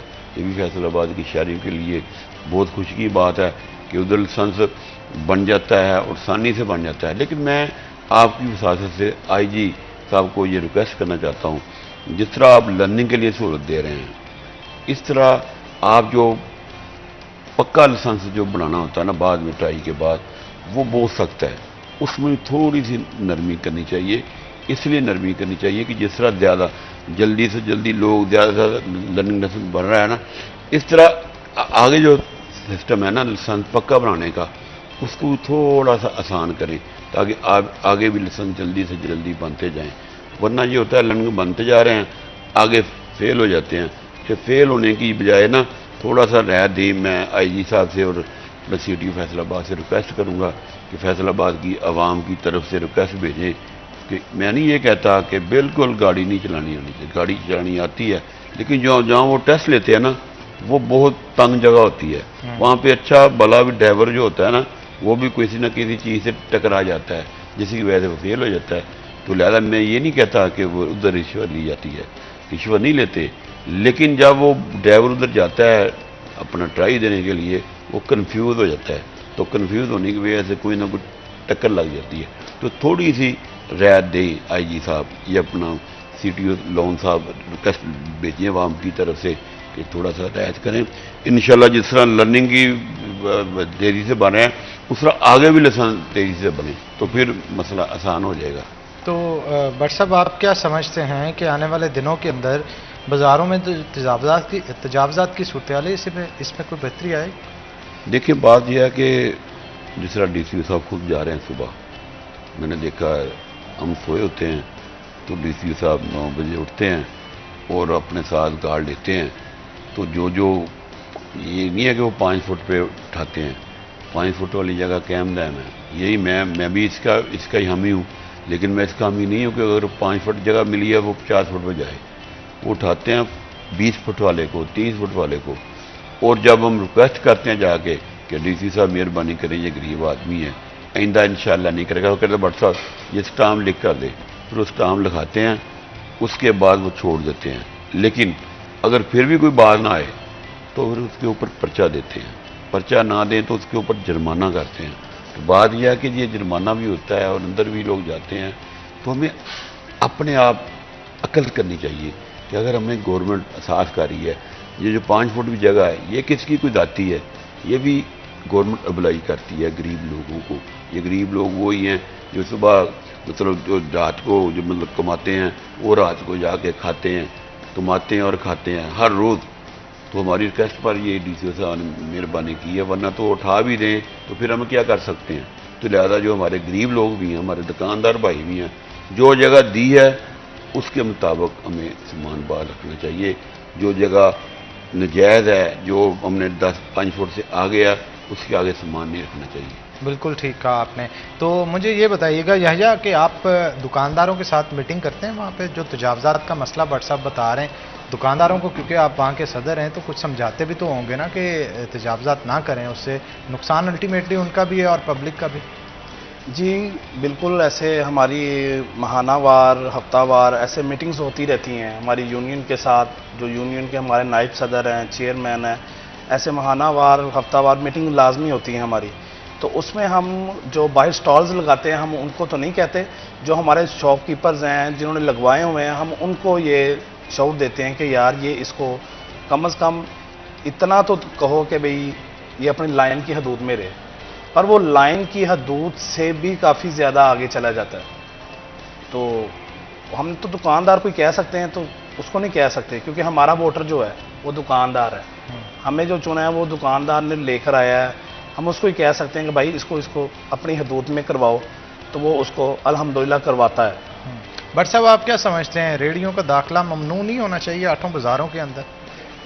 आप रेडी से मुराद कौन सी रेडी कहते वांछा हैं? फरोश जो होते हैं, जो फ्रूट्स वगैरह बेच रहे होते हैं, तजावजात, ये भी तो तजावजात में ही आते हैं ना। दुकानों के आगे मेन रोड के ऊपर रेडियां लगाई होती हैं। ढंग बाजार को आप देख लें, छुट्टी हो, त्यौहार हो, वहाँ पे रश ही नहीं खत्म होता।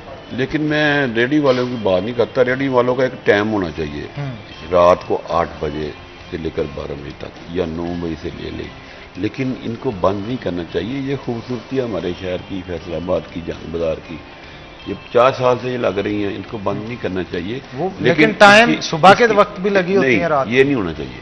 सुबह के वक्त नहीं लगानी चाहिए। अगर ये कोई रेडी लगती भी है ना, तो मैं ये समझता हूँ कि जो कारपोरेशन के इंस्पेक्टर हैं उनकी मर्जी से लगती है, बगैर मर्जी से नहीं लगती। लेकिन मैं जब डिप्टी मेयर था तो मैं सीटीओ के साथ खुद 8 बाजारों का विजिट करता था। विजिट करने से ये होता था, जो इंस्पेक्टर होता था उसको पता होता था कि अभी भट्ट साहब ने खुद चेक करना है, अगर कोई रेडी नज़र आ गई, अगर कोई प्रॉब्लम नज़र आ गई तो मेरी छुट्टी। तो इसलिए जब ये लोगों को खुली छुट्टी है मिली हुई है, लेकिन फिर भी जब से ये डीसीओ साहब आए हैं और कमिश्नर साहब आई हैं, कमिश्नर साहब भी हमारी बहन है, ये भी मेहनती हैं और फैसलाबाद को समझती हैं कि ये फैसलाबाद खूबसूरत बने। उस खूबसूरत बनाने में डीसीओ साहब और हमारे सीओ साहब भी कोशिश कर रहे हैं कि बेहतर से बेहतर हमारा शहर लगे। लेकिन नीचे जो अमला है ना, उसको चेकिंग के लिए किसी न किसी बंदे की ड्यूटी लगानी चाहिए, चाहे ताजरों की लगा लें या कोई ऐसा प्राइवेट बंदा हो जो उनको रिपोर्ट दे जाके कि भाई ये बाजार में ऐसे हो रहा है, ऐसे हो रहा है। जितनी देर इनकी चेकिंग नहीं होगी उस वक्त तक ये निज़ाम नहीं सही चल सकता। डिप्टी मेयर था, मेरी रहायश भी उधर है 8 बाजार में, आपको पता है। मैं घंटा घर में बैठ कर पूरी चेकिंग करता था इनकी। और जिस तरह मैंने आपको बताया, जो भी सीटी उस वक्त था उसको मैं कहता था कि सर आप इधर आ जाएँ, आज फलां बाजार की बारी है, आज फलां बाजार की बारी है, जहाँ जहाँ पर बारी होती थी। तो उसके बाद ये नहीं होता कि मैं उसकी चेक नहीं करता था। होता क्या है, अगर सीओ आता है या डीसी साहब आते हैं, जंग बाजार की आज चेकिंग है, तो जंग बाजार वाले और जो हमारे अफसरान होते हैं, जो हमारे इंक्रोचमेंट इंस्पेक्टर, पहले बता देते हैं कि आज डीसी साहब का चक्कर है, तो घंटे 2 घंटे के लिए वो पीछे करा देते हैं। जब डीसी साहब चक्कर लगा के वापस चले जाते हैं तो उसके बाद फिर वो वहाँ पे आ जाते हैं। तो मैं ये कहता हूँ कि ये चेकिंग जो है, मैं आपको बता रहा हूँ, अगर ये चेकिंग सख्त करें, ऐसा ना हो कि सीओ साहब आएँ तो पीछे कर लें, डीसीओ साहब आए पीछे कर लें, कमिश्नर साहब आएँ पीछे कर लें, जब वो चले जाएँ तो फिर वो सामान लेकर आगे आ जाते, तो क्या फ़ायदा होगा? भट्ट साहब, इस मिली भगत को कैसे रोका जा सकता है? देखिए, मिली भगत, देखिए पाकिस्तान है ये, मैं आपको यही बता सकता हूँ कि एक तो बंदा ईमानदार होना चाहिए, ईमान, जिसको पता हो कि यार मैंने हराम नहीं खाना।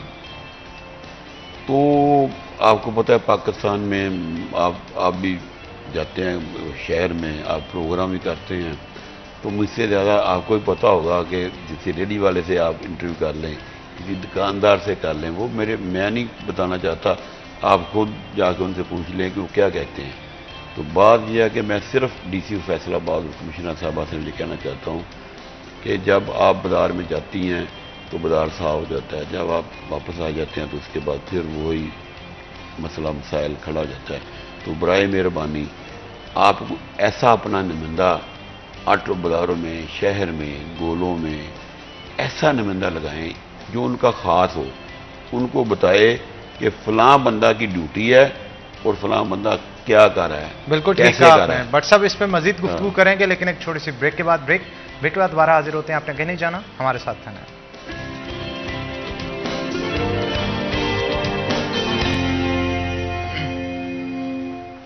वेलकम बैक नाज़रीन, ब्रेक के बाद खुश आमदीद। अमीन भट्ट साहब हमारे साथ मौजूद है, मजीद गुफ्तगू उनके साथ करेंगे। भट्ट साहब, सियासी सूरत हाल पर थोड़ी सी नज़रसानी करें, क्या कहते हैं, शहर की सियासत किस तरफ जा रही है? कहा जा रहा है कि आने वाले दिनों में पीडीएम भी टूटेगी, पीपल्स पार्टी अपना जोर आजमाएगी, नून लीग अपना जोर आजमाएगी और काफ लीग के भी पंजे गाड़ने को वो भी तैयार है फैसलाबाद में। क्या कहेंगे आप?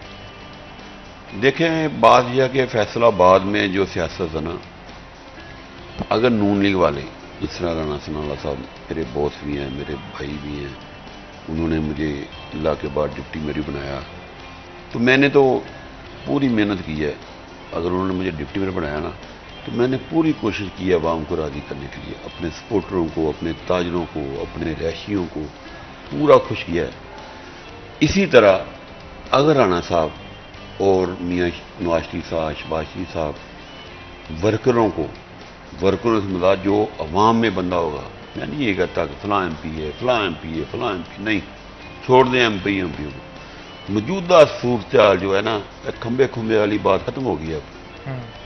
ठीक है, मियाँ नवाज शरीफ का वोट खत्म नहीं हुआ, मियाँ नवाज शरीफ का वोट है, लेकिन मियाँ नवाज शरीफ साहब को पाकिस्तान आना पड़ेगा। उसके बाद उनको ये नहीं कहना कि फलां फारूक खान जो मेरा फलां बंदे को टिकट दे दो। अगर ऐसी टिकटें दी तो फिर इलेक्शन नहीं जीता जा सकता। आप सर्वे कराएं, जिस तरह IB वज़ीर आज़म शहबाज शरीफ के अंडर में है, उनसे रिपोर्टें लें, इंटेलिजेंस वाले रिपोर्टें दें कि किसकी किस हल्के में पोजीशन है। और उनको टिकटें दी गई। आप उम्मीदवार हैं MP के? बिल्कुल, मैं उम्मीदवार हूं। आप क्या समझते हैं कि MP अगर बन जाते हैं, सबसे पहले कौन से मसाइल हल करेंगे अपने लिए? देखिए, फैसलाबाद शहर में एक तो सीवरेज का बहुत बड़ा मसला है, पार्किंग का बहुत बड़ा मसला है, हमारी जो तारें हैं बिजली की, ये आप देखें बहुत खौफनाक तारें हैं बाहर, ये मसला है। मतलब इसके अलावा भी बहुत मसले, जब बंदा MPA बन जाता था, अभी तो मैं डिप्टी मेयर बना हूँ, चेयरमैन बना, फिर डिप्टी मेयर बना, मसले बढ़ी गए। पहले मैं चेयरमैन था, चेयरमैन साहब मसले मुझे आए, डिप्टी मेयर बना, डिप्टी मेयर के हिसाब से मसले आए।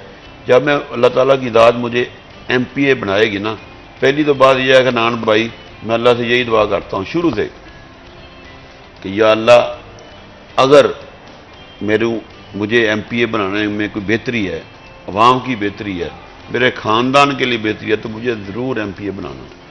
मैं अवाम की खिदमत करना चाहता हूँ। मेरी और भी ख्वाहिश है कि अल्लाह ना करे जब मैं फौत हो जाऊँ ना, तो लोग याद करें कि फलां अमीन भट्ट यार कारखाना बाजार का मंजा, सारी रात जागदा वा, सारी रात अवाम की खिदमत करता, जो टेलीफोन कर लो अमीन भट्ट चुकदा, तो मेरी यह याद लोग यादां याद रखन। इस तरह ही जिस तरह मैं तुहानूं अपनी एक गल दसी आ, हर बंदा, हर MPA, हर MNA, जिस तरह मेरी सोच आ, कोई अपनी आखरत वाली जिंदगी में याद कर लवे तो उस तरीके नाल इलैक्शन लड़े और अवाम की खिदमत करे, तो अल्लाह की मेहरबानी ना मियाँ नवाज शरीफ का कोई कैंडीडेट भी नहीं हट सकता। अच्छा भट्ट साहब, अगर टिकट नहीं मिलती फिर क्या राह है अमल होगा? नहीं, मैं फिर इलेक्शन नहीं लड़ूंगा, फिर इलेक्शन नहीं लड़ूंगा। जिस तरह मैं ताजरों की भी खिदमत कर रहा हूँ, मैं अपने रहायशियों की भी कर रहा हूँ, मैं अपने गरीब लोगों की भी कर रहा हूँ, मैं अपने रेहड़ी वालों की, चाबड़ी वालों की भी कर रहा हूँ। इंशाअल्लाह मैं ये नहीं करूँगा कि अगर मुझे टिकट नहीं मिली तो मैं आज़ाद खलो जाऊँ, नहीं, आज़ाद नहीं खड़ा हूँगा। अगर मैं फिर वही कहता हूँ, अगर अल्लाह ने मुझे MPA बनाना है और अवाम की खिदमत करानी है, तो इंशाअल्लाह मैं ज़रूर MPA बनूँगा। मुझे टिकट भी मिलेगी और अल्लाह ताला की दाद से जितवाएगी भी, क्योंकि मेरी नीयत साफ़ है। मेरी नीयत में फतूर नहीं है कि मैं MPA बनकर मैं ये प्लाजा लेना है, मैं ये गाड़ी लेनी है, मैंने ये काम करना है, मैं वो काम खरीदना है। नहीं, मैंने जो आप मेरे दिल में है, मैंने आपके ये 41 के चैनल की वजह से बता दिया है। लेकिन मुझे ये बड़ी खुशी है, ये आपके चैनल की वजह से, ये आज जो मुझे इज्जत मिली है, जो मैं कहता हूँ साहब का डिप्टी मेयर, चेयरमैन सुप्रीम अंजुमन ताजरान, ये आपके 41 की वजह से ही आज मुझे पूरा शहर जानता है। पता नहीं मुझे किसी को कोई जानता कि नहीं जानता, लेकिन मुझे जानता है क्योंकि मैं अवाम में हूँ। आपको अवाम में से बंदा कुछ चाहिए होता है, कोई भी मसला शहर में आता है तो आपको पता होता है कि भट्ट साहब अवेलेबल हैं। कोई भी मसले में होता है भट्ट साहब अवेलेबल हैं। अगर कोई हड़ताल कराने की कोई नियात कोशिश करता है तो मैं हड़ताल भी नहीं करने देता। हाँ, अगर मेरे ताजरों को कोई हड़ताल करने की ज़रूरत है तो उसका पूरा साथ देता हूँ। मेरा ठीक है, मैं नून लिखी हूँ, मियाँ नवाज शरीफ से मोहब्बत करता हूँ, ख़ास तौर पर जो मेरा भाई है राणा सनाउल्लाह साहब, मेरी असल में मोहब्बत उसके साथ है, क्योंकि उन्होंने अल्लाह के बाद मुझे उन्होंने डिप्टी मेयर बनाया। तो मुझे अगर उन्होंने इत्मीनान किया तो मैंने इत्मीनान को ठेस नहीं पहुँचाई। लोगों ने उनको बताया कि राणा साहब, अगर आपने भट्ट साहब को डिप्टी मेयर बनाया है तो आपकी मोहब्बत में इजाफा होना चाहिए, क्योंकि अवाम में भी मोहब्बत पड़ी है आपकी वजह से, क्योंकि राणा साहब एक दबंग आदमी हैं। अब तो वो पंजाब के सदर नहीं है बल्कि पूरे पाकिस्तान के वो बब्बर शेर हैं। तो मैं उनका छोटा भाई हूँ, मैं एक साबका डिप्टी मेयर हूँ। अगर MPA अल्लाह ने बना दिया और राणा साहब ने मुझे टिकट दिला दी तो इंशाल्लाह आपको असम्बली में पता चलेगा कि ये वो मीन भट्ट है जो मंजे पे होता था, जो कारखाना बाजार का ये जुलूस निकालता होता था, तायरों के साथ होता है। तो आपको असम्बली में भी और फैसलाबाद के सिटी में भी आपको नजर आऊंगा। आपने ख्वाहिश का इजहार किया कि मैं खड़ा होना चाहता हूँ इलेक्शन पे? देखिए, ख्वाहिश का इजहार भी किया था और राणा साहब ने मुझे मिलते हैं हमें भी भरी है MPA के टिकट। हाँ, उन्होंने कहा भट्ट साहब तैयारी रखें, लेकिन ये नहीं है कि अगर राणा साहब मुझे टिकट नहीं देंगे तो मैं उनसे नाराज हो जाऊंगा। वो जो बेहतर समझेंगे करेंगे। अगर वो समझेंगे कि मुझे कोई और ओहदा देना है, शहर में ताजर हूँ, मैं ताजरों का साथ देता हूँ, ताजरों तो अगर दबंग तरीके से मैं उनकी क़यादत करता हूँ, हर मसले का हल निकालता हूँ, जायज़ बात को मनवाता भी हूँ, शहरियों को भी और ताजरों को भी। अल्लाह ने मुझे जुर्त दी हुई है। अगर मेरा लीडर जो राणा सनावला है वो दलेर है तो मैं क्यों नहीं दलेर होऊंगा? उनकी दिलेरी देख कर तो मैं भी दिलेर हो गया हूँ, वरना मैं कहता था यार मेरी तबीयत नहीं ठीक। जब राणा सनावला साहब उन्होंने नजायज़ पकड़ा था ना वो मोटरवे पर, खुदा की कसम कई दोस्त जो अमीर लोग थे कि बंगले वाले थे, गाड़ी पकड़ कर लाहौर चले गए। मैं लाहौर नहीं गया, मैंने अपने कारखाना बाजार में जुलूस निकाला, इख्तिजाज किया कि राणा साहब को आपने नजायज़ पकड़ा है। जब राणा साहब बाहर आए और मेरे घर आए, मैंने कहा राणा साहब मैं आपके पीछे नहीं गया, मैंने पूरे पंजाब में बताया कि भाई अमीन भट्ट एक सच्चा सिपाही है, नून लीग का और राणा साहब का भाई है। मैंने इhtजाज किया और जुलूस निकाला, इधर भी पुलिस थी इधर भी पुलिस थी। लेकिन जो सच्चा होता है, जो निडर होता है, जो रिश्वतखोर नहीं होता, उनको किसी चीज़ का डर नहीं होता। भट्ट साहब क्या मसाइल क्या है सबसे पहले ताजरों से हटके आपके हल्के के अगर मसाइल देखे जाए? देखिए, अगर मैं अपना CC1 की बात करूं, क्योंकि अभी तो मैं इलेक्शन नहीं लड़ा, ना मुझे अभी टिकट मिली है, मैं शहर की बात करता हूं। शहर में तो गली में ये होता है सीवरेज का मसला, जो गलियां हैं उसमें बहुत बड़ा सीवरेज का मसला है।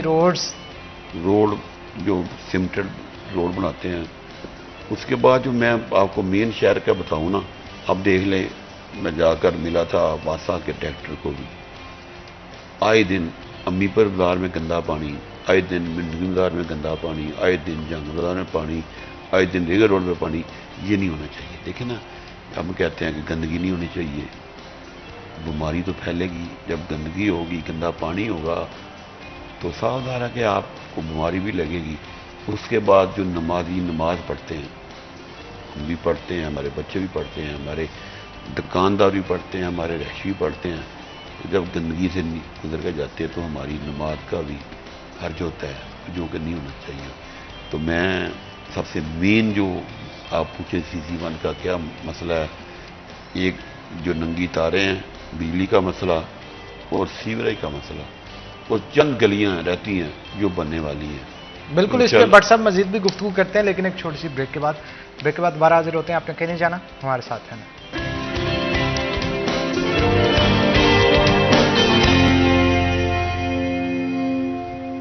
वेलकम बैक नाज़रीन, ब्रेक के बाद खुशामदीद। हमारे साथ याहिया तारक भी मौजूद है, मजीद गुफ्तगू उनके साथ करते हैं। याहिया, भाना बाजार के अंदर भी तारों का मसला है, वहाँ पे भी मैंने सुना इक्का दुक्का दफ़ा शॉर्ट सर्किट हुआ है, दुकानों को आग लगी है, इज़ दैट ट्रू?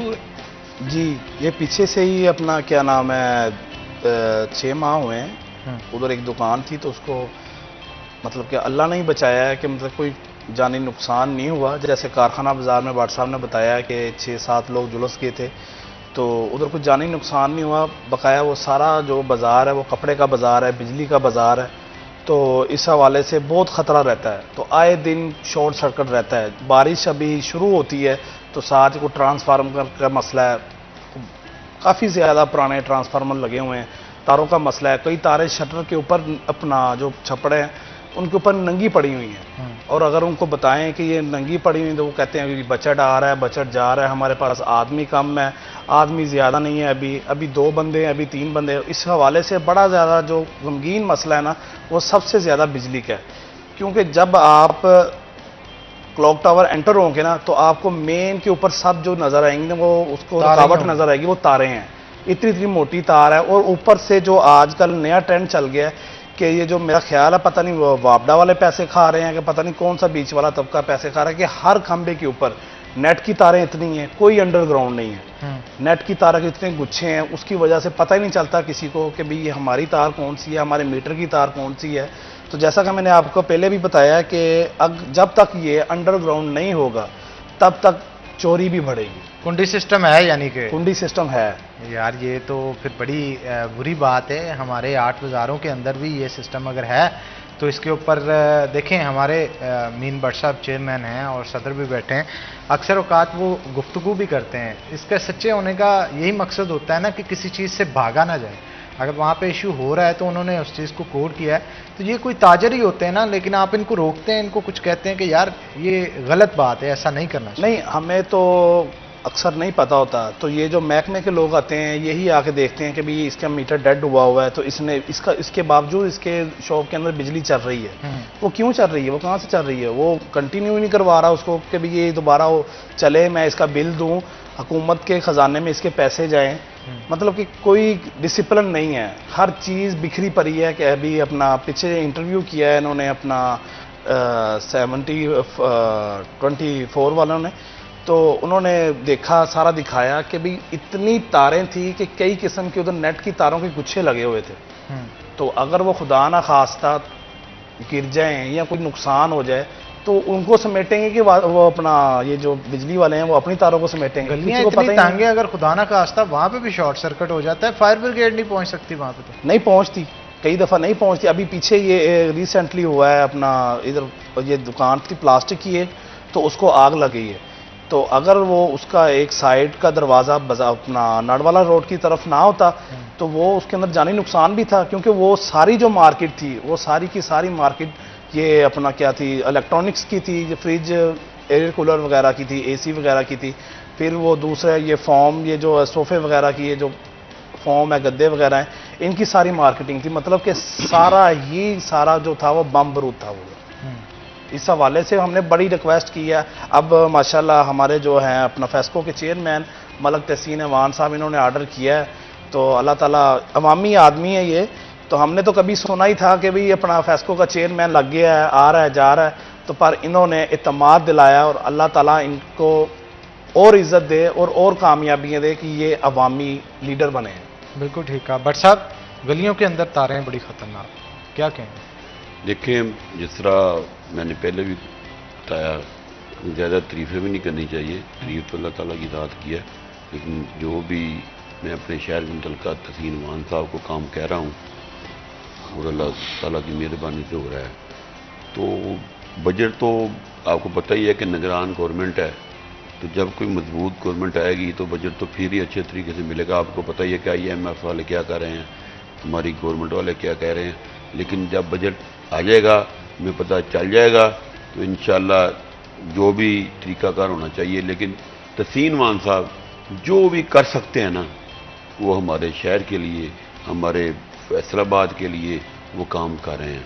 मैंने पहले कभी भी नहीं देखा कि कोई फेस्को का चेयरमैन था या उन्होंने कभी कोई शहर का काम किया था, लेकिन 1-2 दिन में एक ट्रांसफार्मर जो गली हरम क्लास गए 1-2-3 गली नंबर जिसका सदर वो अरसलान है, आपको पता ही है, वो उसका ट्रांसफार्मर नया मतलब लग जाएगा, उसका इफ्तिताह भी इंशाल्लाह तहसीन मान साहब से कराएंगे।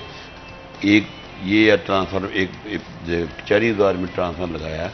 तो मैं ये कह रहा हूँ कि ये इसलिए हम इसको बार बार डिस्कस कर रहे हैं कि ये मेन मसला हमारी तारों का है। तो तहसीन मान साहब से, आपसे, आपके 41 की वसासे से भी मैं ये कहना चाहता हूँ कि हमारी जितनी भी तारें हैं जो सूत्र मंडी में हैं, बल्कि 8 गलियों में हैं, 8 बाज़ारों में हैं, बहुत तारें हैं, इनका जल्दी से जल्दी इंतजाम करें ताकि जिस तरह मेरे सपोर्टर वोटर बच्चे भी और जवान भी शहीद हो गए हैं तो ऐसा कोई नाखुशगवार वाक़या ना पेश आए। तो मुझे उम्मीद है कि पहले भी मैंने उनको बताया, इस 41 की वसासे से भी मैं इनको ये रिपोर्ट पहुँच जाएगी, तो इंशाल्लाह वो कोशिश अगर जल्दी कर देंगे तो इफ्ताह भी उनसे ही कराएंगे और आपका 41 चैनल भी दिखाएगा। तो जिस तरह मेरे भाई ने बताया कि अल्लाह ताला की रात, ऐसे ये आदमी आगे आने चाहिए। अच्छा बट साहब, बहुत सारी कमज़ोर इमारत भी हैं आठ गुजारों में, जी जी, उनके लिए भी पास किया जा चुका है कि इनको गिरा देने चाहिए, लेकिन इसके बावजूद भी कोई अमल नहीं हो रहा। नान भाई ये आपने ना बड़ा अच्छा पॉइंट किया है। ये जहाँ पे मेरा सूत्र मंडी में दफ्तर, उसके सामने एक ऐसी खतरनाक बिल्डिंग है और उसमें सपोर्टर वोटर भी रहते हैं। वो तो गरीब हैं, वो तो बना भी नहीं सकते। अगर मैं कहूँ यार इसको गिरा दो तो कहेंगे व्हाट्सएप पैसे आप दे दें। तो मैं खदारा ये डीसीओ साहब से भी रिक्वेस्ट करूँगा कि जो भी बिल्डिंगें मतलब जो खस्ता हालत हैं उनको फौरी तौर पर गिरा दें। ऐसा ना हो कि जिस तरह सूत्र मंडी में पहले भी बिजली की तारों की वजह से आग लगी, अब ऐसा ना हो कि खस्ता हालत होने की वजह से जंग बाजार में गिरे हैं मकान। मैं वही कह रहा हूँ ना कि ऐसा ना हो कि सूत्र मंडी में भी, मतलब 8 बाजारों की मैं बात कर रहा हूँ, लेकिन शहर है, पुरानी बिल्डिंगें अभी भी हैं और जो अभी हैं वो खस्ता हैं। तो इसका फौरी डीसीओ साहब इसका नोटिस लें। हम उनकी सवारी नहीं करेंगे, मतलब एज ए CC1 का चेयरमैन साहब का डिप्टी मेयर और चेयरमैन सुप्रीम अंजुमन ताहिरान, हम जब वो गिराने आएंगे तो हम इनका साथ तो ज़रूर देंगे, लेकिन जो बीच में रहते हैं उनको कोई रहने का भी बंदोबस्त कर दें। तो बाद लोग गरीब लोग हैं, वो बेचारे कहते हैं बट हम कहाँ पे जाएंगे।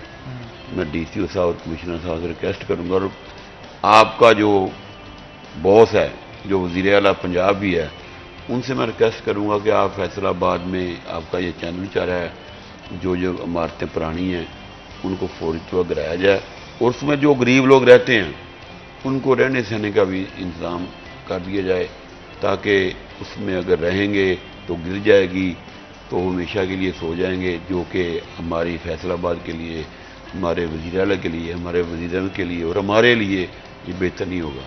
तो लिहाजा फौरी तौर पर जो पुरानी इमारतें हैं इसको बनाना चाहिए। टोटल कितनी इमारत होंगी भट्ट साहब? टोटल अगर 8 बाजारों में गिनती करें तो मेरे हिसाब से 50 से ज़्यादा ही होंगी। 50 से ज़्यादा। और ये मेरा मैं ख्याल बड़ी तकरीबन इमारतें हैं, छोटी इमारतें? अंदाजे से कह रहा हूँ, ज़्यादा भी हो सकती है। ज़्यादा भी हो सकती है। ज़्यादा भी हो सकती है। और कुछ तो ऐसी हैं कि उन पे नोटिस लगा के उन्हें बंद कर दिया गया है। भाई नोटिस देते हैं, उसके बाद फिर वो जो रिश्वत चलती है, जो काम चलता है, उसके बाद सालों साल गुजर जाते हैं, फिर भी कोई नहीं पूछता। फिर मैं कोई शिकायत लगाऊंगा या आपके चैनल के ऊपर आके मैं बात करता हूँ या शिकायत करता हूँ तो फिर लोग कहते हैं अमीन भट्ट यार ये क्या करके आए हो। यार मैं एक इंसान हूँ, मुझे मोहब्बत है अपने फैसलाबाद से, मुझे अपने शहरियों से मोहब्बत है, मुझे अपने वोटरों से मोहब्बत है, मुझे अपने तायरों से मोहब्बत है। मेरे दिल में जो बात आती है, यकीन नहीं करें हनान भाई, मेरिट की बात मैं करता हूँ, मैं नहीं डरता। चाहे कोई भी बंदा हो, चाहे कोई वजीर हो, चाहे कोई भी बंदा हो, मैं नहीं डरता। जो मेरिट की बात होती है मैं फौरी करता हूँ, आपको भी पता है। और बिल्कुल मेरिट की बात ही करनी चाहिए। अगर आप मेरिट पे रहेंगे तो लोग भी आपकी इज्जत करेंगे और माशरे में भी आपका मुकाम बनेगा। हमारे शहर फैसलाबाद के मसाइल तो बहुत ज़्यादा हैं, लेकिन मसाइल को हल करने के लिए कोई 1-1.5 माह नहीं बल्कि कई साल चाहिए होंगे। आवे का आवा बिगड़ा है। अगर आप ट्रिकल डाउन इफेक्ट की बात करें, ऊपर से लेके अफसर से लेके नीचे तक जो एक मुलाजम दर्जा चहारम का होता है, वहाँ तक का जो मसाइल हैं, जो आपने देखना है कि कौन से बंदा है, इंस्पेक्टर है या जिनका आप नाम ले रहे थे, उनको देखना है कि कौन कौन से लोग हैं जो घपला कर रहे हैं। अगर इनका सफाया किया जाए तो मेरा ख्याल है बहुत बेहतरी आ सकती है। और बतौर शहरी सबसे पहले हमारा किरदार अदा होना चाहिए। मैं तावन करने के लिए तैयार हूं उनके साथ, एज साहब का ड्यूटी में। बिल्कुल भट्ट साहब, आप ठीक कह रहे हैं और तावन करेंगे तो ये बेहतरी की तरफ जाएगा। आप दोनों का बहुत शुक्रिया आज के शो में आने के लिए। तो नाज़रीन, यहाँ पे शो का वक्त होता है ख़त्म। इसके साथ हनान बुखारी को दे इजाज़त, फिर होगी आपसे मुलाकात। तब तक के लिए अल्लाह हाफ़िज़।